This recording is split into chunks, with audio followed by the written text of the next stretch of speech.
Hey y'all, I'm Jess. Welcome back to my garden here at Roots and Refuge Farm. Today we are doing a full garden tour. It's the 12th week, 13th week. See, I'm in too deep and I can't remember. I think it's the 13th week of the 2020 gardening season. We are here. Today is July 24th. So we're getting in pretty deep. Honestly, the garden looks way better right now than it usually does. Our season's just a little bit later than it usually is. I am super pleased. We are overwhelmed with harvest and I'm so excited to show it to you. So I want to introduce you guys to my guest today. I have a guest on my garden tour who has been at Grandma's house and just got home and needed some mom time, and Mom needed to shoot a garden tour. So may I introduce you to fellow gardener Benjamin. So how old are you, Ben? 5. 5. And you love to garden, is that right? Yeah. Yeah? What do you like to grow in the garden? I like tomatoes, strawberries. So Ben is a big help and he's gonna walk around with us today while we check out the garden. Getting started a little bit earlier today than usual because I keep running out of light on these, so I didn't wake quite as late today to get started. No coffee for me this evening because it is hot. Make sure you are staying hydrated every day if you're gonna be out in this heat working in the yard.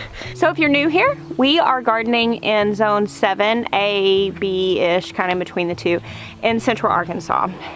We are growing all of this for our own personal use. We do give away stuff and share with friends and family, do a lot of preserving, and try to grow as much of our food as we can for the year. All of our growing practices are natural. We don't use any sort of chemical pesticides or fertilizers. And yeah, we share it here weekly on our YouTube channel. The cottage garden over here, some areas are getting really, really weedy. We're about to move the Greenstalks back to the high tunnel and plant those for later in the summer and winter. We're gonna be putting some, I think, salad greens in those. I think that's why we decided to put in the Greenstalk towers and just fill them with different kinds of lettuces because they'll be up off the ground and just be nice and easy to cut. We grew quite a few bush beans in those this year. They did really well and then they petered out and I just left, and they are dried up now. So we'll pull all that stuff out and kind of add some amendments, a little bit of fertilizer into that soil and replant it. Not putting a lot of effort into the cottage garden right now because the food gardens are really taking our time and attention. So right here we've got new beans coming up. You can see there's a little sprout right there. And there's lots of them are coming up. Happy birthday, Bean. Hey, Bean. Happy birthday, Bean. Why are you saying happy birthday, Bean? Look. It's the Bean's birthday? It is.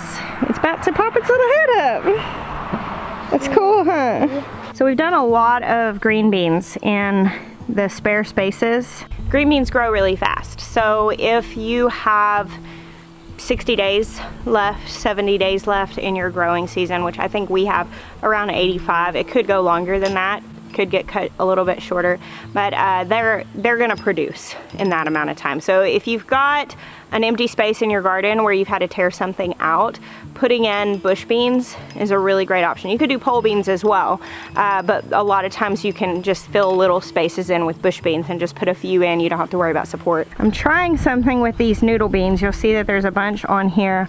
I had a couple of different viewers tell me that you could let these dry on the plant and harvest them and use them kind of like dried black-eyed peas essentially, and so that's what I'm doing. I'm letting these dry and seeing if that's actually true, if they're any good to eat that way. I've actually never eaten them as dried beans, and inevitably I always have quite a few that get away from me because they just grow so fast, and I thought it would be really cool to know if that is an option because these are so prolific. Here I've got this chamomile, which I harvested. I showed you guys that, some of the process of that. You can see here where the heads have started to dry up. What I do a lot of times when I have a flower or an herb or something like this in the garden is sometimes I'll just leave this and I'm just gonna let this drop a lot of seeds right here, because what will happen here inevitably is I will have chamomile come up in this area season after season. As long as I continue to let it do this here, it will reseed. I had another area over in the garden where I had chamomile and it reseeded for like 2 years, and I still had some come up this year. It even came up down in the walkways, and of course it didn't grow there for very long. And so I was really kind of hoping to sort of establish this more here, and I planted it in the cottage garden as well, because I love when things reseed like this. It's just like getting little bonus plants and having wonderful things in your garden that you don't have to really work for. What are your favorite garden flowers, Ben? Rose. Roses? You like the roses? And my brother does. I think this is really my last pretty sunflower, at least of my big ones. We've started to harvest beans. I picked about a quart yesterday, and I've had a few like random handfuls before that, so it looks like we're kind of getting into the point where we're going to be getting a lot of them. Those are pole beans. Look, right here. These are rattlesnake pole beans. Here's the streaky rattlesnake pole beans. There we go. And then up here are the purple potted pole beans. Yeah, raw beans aren't great, huh? Not super tasty. They taste like rattlesnake. Got Texas Hill Country okra here. I'm not super eager to pick a lot of this stuff because I have so much of it in the house already. However, the okra I probably should go ahead and get in, or it's going to get too big. I will say I noticed a distinct difference between the okra that are planted in the raised beds and the ones that are planted in the garden in the back. Plants are going to grow large dependent on their ability to get the moisture that they need, the nutrients that they need, the sunlight that they need. And also, if your soil is really compact, it is going to stunt their growth, because plants not only need all of the right moisture and nutrients in the soil, they also need it to be loose enough that they can actually grow roots readily. And soil needs to have that organic material in it. It needs to be aerated enough. It needs to have air pockets for the plant to grow well. And so in the case with this raised bed, which is very established, have been growing in this raised bed for a few years, and we amend the soil at the beginning of every season with a few inches of compost, and we keep it mulched and all of that stuff so it's nice and loose. It is just really healthy soil structure. These plants are really big, and they're really productive, and they're really healthy. Now the plants in the back are producing, but we just started to develop that in-ground no-dig bed by putting a little bit of compost on top of the soil. And so the plants just don't have as much space to spread out their roots. There's probably not as much nutrients in that space. The water might not be being held as much. It's on a little bit of an incline. So I definitely see a difference. If you have like frustration with your garden not producing plants that are like the size or productivity that you'd hope for, really work on that soil. Really work on building that up with organic matter, making sure it's mulched so it can maintain moisture, and you will see a difference over time in the health and overall like size and productivity of your plants. Here's the last of the silver slicer cucumbers. All the rest of the cucumbers are out of the garden, but the silver slicers were still producing, so I have left them. They are starting to get kind of weirdly shaped. We had probably an inch or so of rain today, so they're pretty happy, but I'm seeing them struggle a little bit. Here on this side, well, that's a weed. But the rest of this is Armenian whites from that trellis mixing with these silver slicers. And again, you can see the silver slicers are struggling a little bit. The Armenian whites are struggling. What do you see, Ben? Yeah, we still got some really big ones. I've been letting them get big because I'm trying to play around with them and see if they're good like that. Hey, Ben, look here. Come here. Can you see this little baby? Where are the adults? Where are the adults? These are those little melons that you were talking about. Those ones that you press on the log and you can eat them? Yeah, actually, I don't know what this is. Okay, so there might be two different plants here, because that is not a chrysanthemum melon. I don't know. That little one looks like one. Oh yeah, these are definitely chrysanthemum melons. And something else. Okay, yeah, we got two different plants here, or something cross-pollinated. So this is here. That kinda looks like a chrysanthemum melon crossed with an Armenian white. And then there are some here that look like regular chrysanthemum melons. What a mess. Yeah, come here. Where's the adults? Look here. I don't think there are any adults. Wow, there's a lot of them in here though. Okay. Look, yep, that looks like That looks like the melon that we were hoping for, but there's definitely something else going on in here. Something crossed. Yep, there's one hanging. There's a bunch of fruit in there, Ben. I can see a lot of them. Quite a few of these elongated ones. We grew a variety down on this end of this garden bed last year called Kiku chrysanthemum.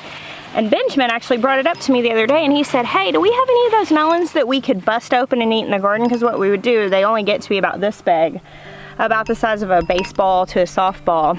And they're white.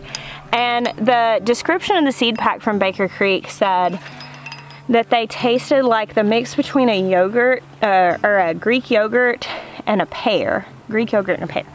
And I remember I grew them just because I was so fascinated by that description. And I think it was a pretty apt description.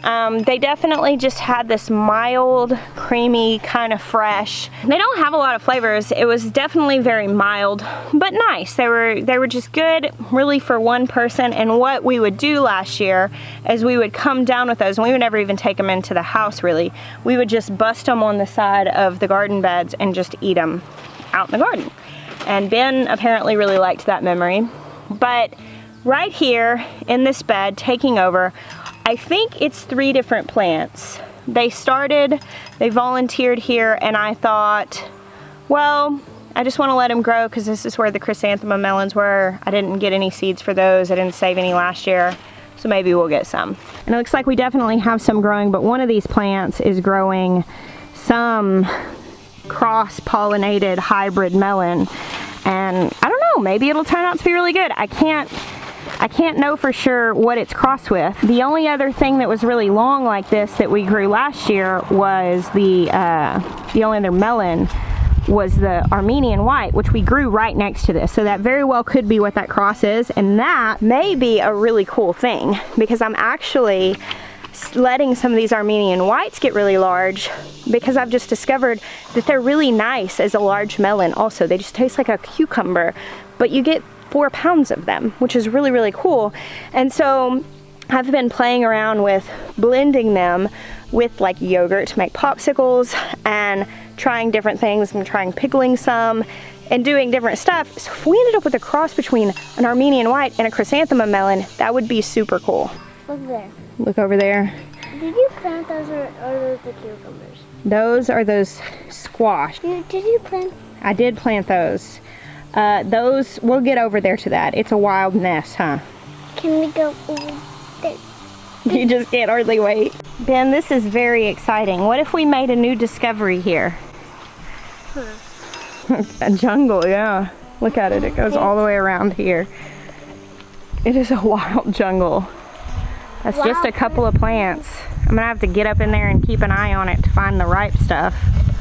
So these melons, the Table's Delight, one of them, we accidentally picked it too soon. It hadn't fully released yet, so I'm hoping that this other one comes loose on its own because it was a sad thing to cut into that other one and it not be done. You can lead the way. We can skip over there. You can go. Let's go check it out. Well, look at that.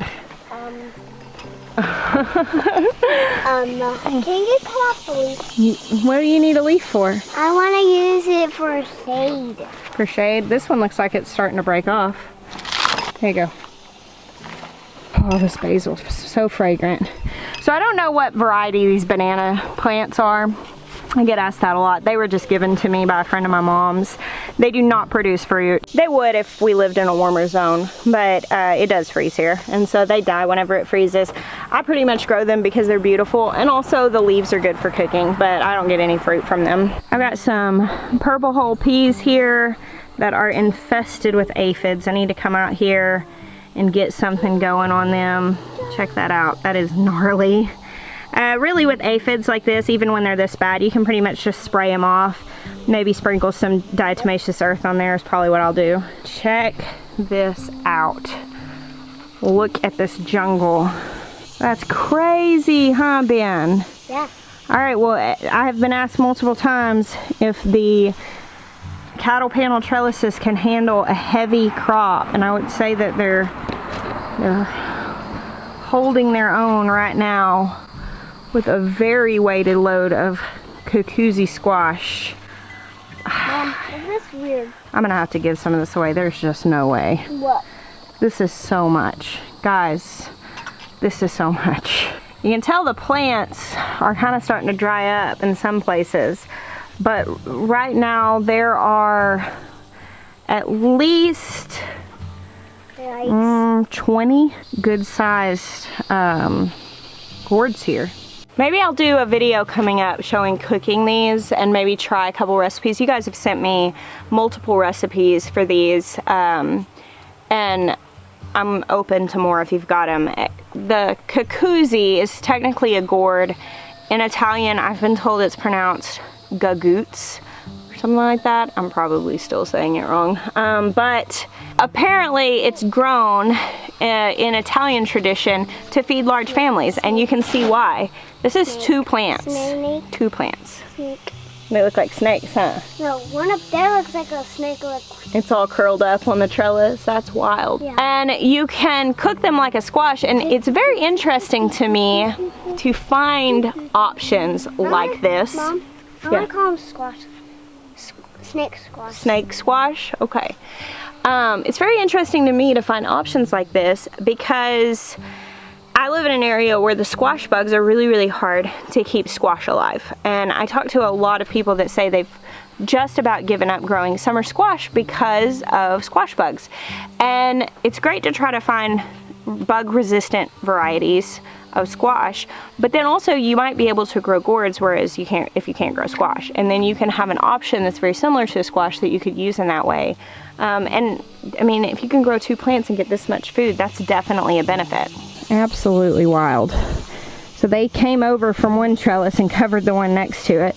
It's funny because I was a little bummed that the cucumbers that were on this trellis died out so quickly, and I guess I shouldn't have been that worried about it at all because apparently the cucuzzi needed two trellises. Mom. They've taken down the sunflowers that were next to here. Here's this one. This one they've wrapped around, and then look at this. It's actually kind of sad, but they actually came over this one so strong they snapped it. And look at this thing.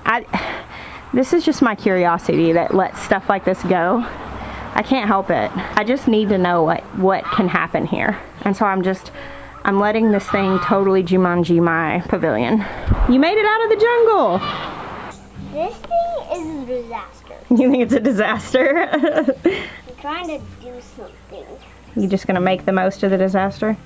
I think a bee is trying to get the flower you put behind my ear. Why are you so cute? I like it when you're pretty, and I like a bee by your ear. Ben said he likes it when I'm pretty, even if there is a bee by my ear. Zinnia. You got me a zinnia? Thank you. That's beautiful. Do you want to know what variety this is from? This is from a Northern Lights variety packet of zinnias. It's so beautiful. Thank you. So beautiful. So Noah just came over here and I was showing him. He asked what happened to the sunflower. Will you pick it up so I can show them? Yeah, what's up, Ben? I wanted to cut it Look at this. So this is what happened to the sunflower. Look at that. Cut it off. Those cucuzzis knocked it down. Can Ben cut one off? Yeah, be careful, Benjamin. I don't know how sharp that hoary is, and that can be dangerous. Okay. Yeah, there's so many of those. They're everywhere. What are you going to do with that, Ben? Give it to Noah. Give it to me. That's very sweet. Your own cucuzzi. I You know use how it to like a do it. squash. I Yeah. twist it, and I know when it suits you. I pulled harder. Boom. Well, Noah just stayed and visited with me for a second. That's Maya's brother that lives next door. And, yeah, the sky's looking a little cotton candy-esque, and there's no way we're getting through this whole garden tour today. That's okay, I'll break it in half. We'll do the first half of the garden. Sometimes you just have to choose the conversation. So here are the blue Jade Dwarf sweet corn. They are producing quite a lot of little ears here, you can see. They're not really ready yet. I have high hopes. We pulled one open and looked at it, but they hadn't fully turned. We tasted it, it was really sweet. Here, this is really exciting. You can see coming up, we got little sprouts. This bed is full of zinnias and sunflowers. Yeah, and a shovel, that's right. We've got a mix of flowers in here, so it's going to be really beautiful and full. I'm going to fill this space in with basil because I just want to have some more basil, and I think this is the only unplanted space in the garden right now, is what Ben Turn told me. This might be a good space for basil too, because I'm pretty sure this is not replanted. It doesn't look replanted. That's a little holy basil. That's a volunteer. What was this? That is the stem of a cabbage. Remember those big cabbage that were here that we ate on the grill and they were so tasty? Yeah, they kind of tasted like my favorite noodles. Like your favorite noodles? Uh-huh. Yeah, grilled cabbage is yummy. Here are my Kajari melons. They're late to the party, but it's okay. So I'm letting these Armenian whites get really big because I'm trying some different things with them. You may notice a theme that a lot of things in the garden this year are very experimental and for the sake of learning. And honestly, writing this book has just got me in this place of like, I just want to learn things about gardening. I want to know things and I want to figure them out. And there's so much I don't know. And I don't know. I want to find the things that aren't found out yet about gardening. I don't know. I could go off on that, but I won't. Instead, let's look at this sunflower. One thing I really need to do this week, step up in this bed. Okay, so a squirrel and birds have already begun to rob this sunflower. You see this? And this will happen really fast with your big sunflowers. Now, if you see here, there are the seeds, and they are not ripe. Inside these shells, there's nothing. The back of this is still pretty green, kind of yellow. Now you're waiting for the back of that to turn like fully brown. That's when you know these are ripe. But birds and squirrels will steal all of them before then. So if you're trying to grow sunflowers for seeds, you need to cover this. And I need to get some pillowcases or some netting, some tulle fabric, and just wrap these heads and tie it so that you don't get robbed. Benjamin was digging up some of the grass here in the walkways, and it was convincing me that I need to put wood chips on my garden. So look at this soil. This is broken down wood chips. We tried to mulch these walkways and we even put weed barrier down, but the grass just grew up. That is so rich and beautiful. I can show you. Here's another spot right here. That makes me want to put wood chips in our garden beds for sure. Ooh, what are these? Those are artichoke. Well, you could harvest them when they're all tight and eat them, but I decided to let them grow into flowers. I really want to see them. This is a, don't pull this, don't pull those. Artichokes are related to sunflowers. They're really delicious, but I just wanted to let this one flower and see it. My friend Amanda brought... I want to try an artichoke. I never tried one. Well, we can buy some artichokes. You have had artichokes before, actually. Maybe it's been a little while. But my friend Amanda brought Artie with her. She came and visited me from California and brought a little bitty plant start. I put it in a pot and it didn't do anything last year, and I moved it into this bed this year. My goats ate it down to a nub, and then he made a hard comeback, and he's looking good. People always ask about this. This is just a Coleus. It's just an ornamental plant that I stuck there in the corner because I thought it was pretty. Having some tomatoes? Yeah, I don't like. You don't like that one? That one was sour, huh? Yeah. Ironically, that was the sweetie tomato. What's your favorite one this year? I have had ones here. You like the golden ones? I don't know. You can try another one? That's what you just spit out. Did you just get a bad one? No, there's not a squishy one. Oh. So I've really loved the sun golds. That's a all-time favorite. The purple bumblebee is always good. This is kind of a small one. They're usually a little on the bigger side. The blue goldberry. I didn't end up... Taste the blue goldberry. You want it? Didn't end up with blueberries this year. I did end up getting some seeds, so maybe I can do some later. This is black cherry right here. Do I even go check for blueberries? You can go check for blueberries. There's another. And what may be my favorite, I really like Berry's Crazy Cherry. They're so tasty. Some of my favorite varieties I didn't grow this year. But even though I grew less cherry tomatoes than I normally do, I've still been really happy with the variety that we've had. I may throw a few extra in next year. These cutting sunflowers from the urban farmer are starting to get heads on them. Those will be open soon. And then on my kitchen table. I don't think there's anything. What? Oh, that plant's getting a little sickly, isn't it? But it's got quite a few red tomatoes on there. Pick them fast. Pick them fast. I don't have anything to put them in. We'll come pick them out. We'll come pick them. I only picked one. Okay, you gonna eat that one?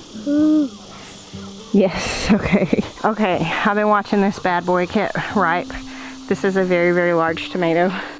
Pretty pumped about that. Probably not much to pick down here because we harvested yesterday. A few red ones. Oh, yes. Look at all of these beans down here. Hey, Mom. How's that tomato? That's a Busty. It's what? Busty. Busty is because it's so juicy.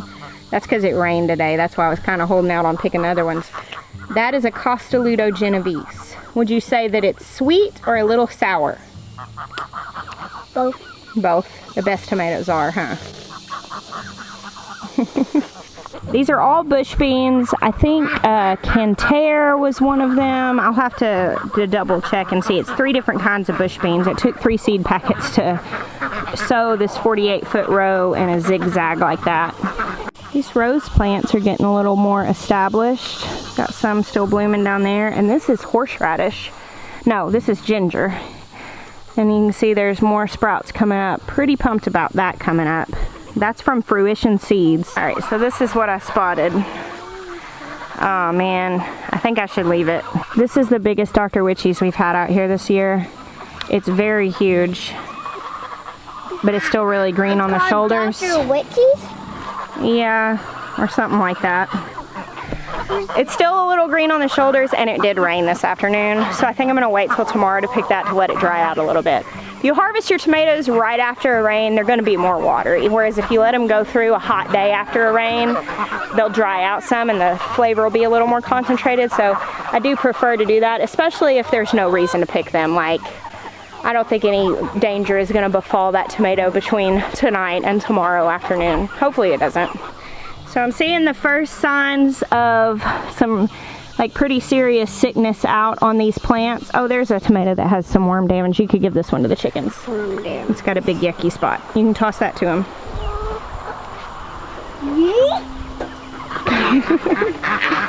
I can't think of any garden that I've ever had that my tomatoes have looked this healthy outside by the end of July, ever.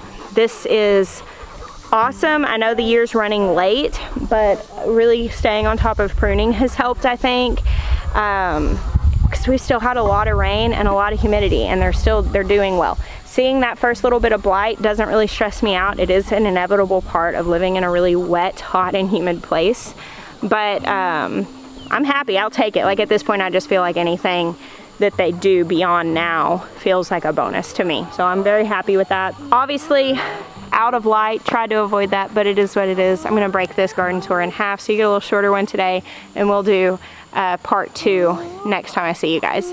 Thank you for hanging out with me tonight. I bless you. Until next time. You wanna come say goodnight to everybody and say I bless you? Oh golly, you're so big. Okay, say thanks for hanging out with us tonight. Thanks for hanging out with us tonight. What else do you say? I bless you until next time.